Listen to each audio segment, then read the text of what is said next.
The infinity pump is a feeding pump that administers nutrition or fluids through a feeding tube.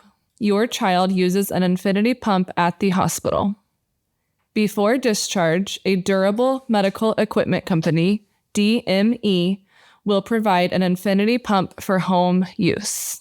The back of the infinity pumps contain operation instructions and common alarm messages. The pump can run while it is plugged into a wall outlet or off the internal battery. The battery indicator is located on the bottom right corner of the screen. It is similar to a gas tank in a car. E is for empty and F is for full. A fully charged feeding pump can run on the internal battery for about 8 to 24 hours before needing to be plugged in, depending on the feeding rate. If the battery gets too low, an alarm message will show on the screen, low bat. Plug the charging cord into the feeding pump so you can resume the feeding. The DME company will provide a pole to hang your child's feeding pump on. Sometimes they will provide a backpack as well. The DME company will also provide the feeding bags. It is important to change these bags. We recommend changing the bags every 24 hours. It is helpful to write the date on the bag so you know when it was changed last. Measuring and preparing formula. Measure out your child's formula or fluids in a separate measuring cup per clinician order. Do not use the measurements on the feeding bag. Slowly pour formula into the feeding bag. Close the lid. Remove the plastic cap off the end of the tubing. Prior to starting every feed, you must prime the tubing. This allows the formula or fluids to go from the bag to the end of the tubing and prevents air getting into the stomach. You can prime the bag either using the pump or manually. Priming on the pump. Loop teal-colored tubing around the black pump and stretch it lightly until it is in place. Close the lid, press down until you hear the click. Turn the pump on by pressing and holding the on-off key until the pump beeps. Press and hold the prime key. Priming on the pump is slower but reliable. Priming manually. Place the feeding bag on the pole or hold the bag up high. Gently pinch the teal-colored tubing below the raindrop symbol. The formula or fluids will start to flow through the tubing. Continue to pinch the teal tubing until the formula or fluids reach the end of the tubing. Manually priming is faster, but may require some troubleshooting.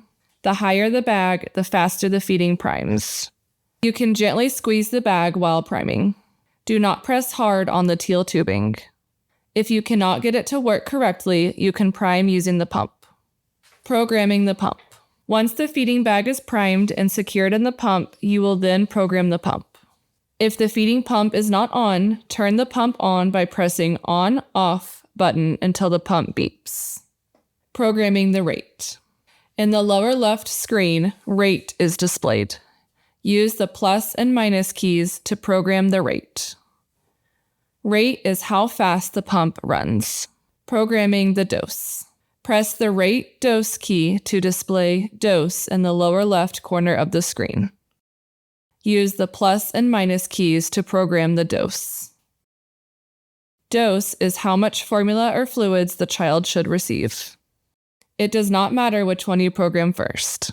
Once your pump is programmed, those settings will be saved and you do not have to program it every time. However, it is important to check the rate and dose button before every feeding to make sure both amounts are still correct. Clearing the volume and total. The vol total button is how much feed your child receives during their last feeding. After the pump is programmed, you will need to clear out the volume and total before starting a feeding. To clear this out, you will press the vol total key and then immediately press the clear button. Repeat this step again so both the volume and total are 0. Starting the feeding or fluids. Connect the feeding bag tubing to your child's feeding tube. Unclamp the feeding tube extension if applicable. Press the Run Pause button to start the pump.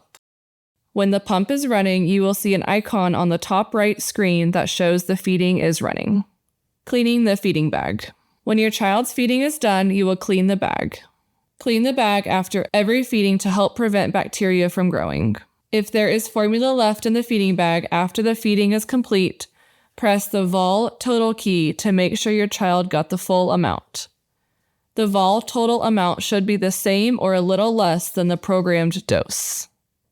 Pour out any extra formula and add water to the bag.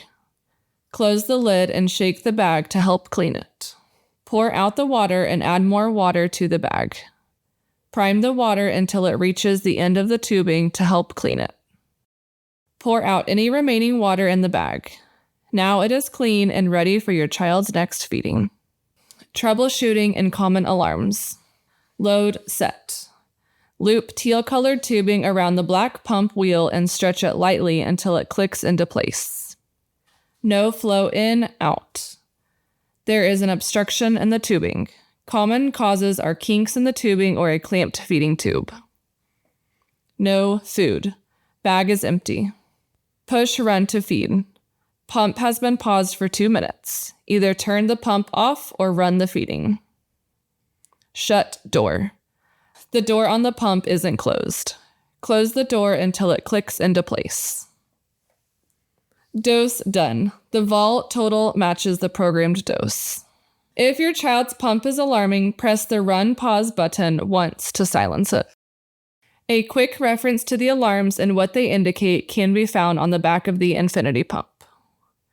If another alarm message appears on the screen, turn the pump off and back on again. If the message persists or if you have any additional problems with the infinity pump, please reach out to the DME company. The Infinity Pump website has additional resources as well. If you have any questions, please reach out to the nurse educators.